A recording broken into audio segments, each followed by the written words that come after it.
Hey, this is Bane from Bane for Leather, and we're going to talk about the Bobbin Winder for the Class 4 and the King Cobra. So what you see here is it's removed from the machine, and I've got a clamp holding it so that I can kind of be a little more hands-free with it.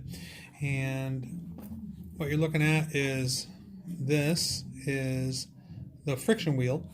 There's a disc that spins on the main shaft over here. It spins around, putting friction on here and coincidentally spinning the bobbin.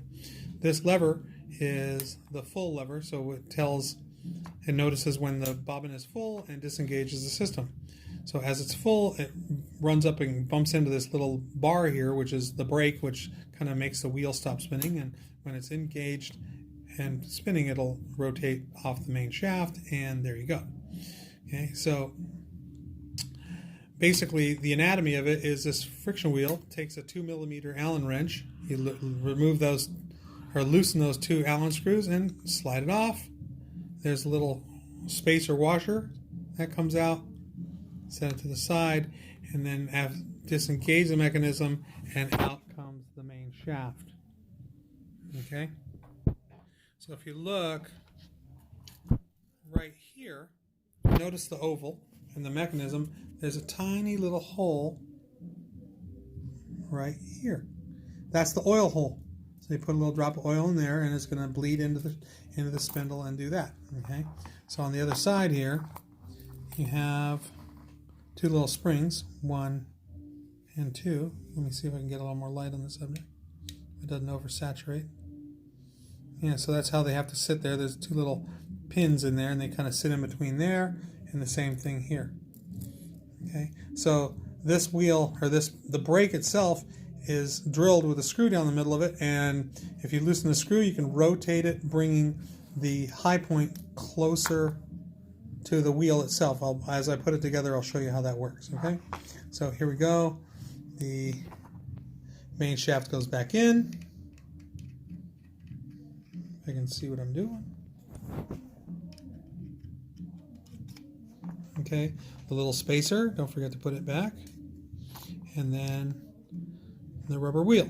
Okay, let me tighten it up real quick. Let me get in there.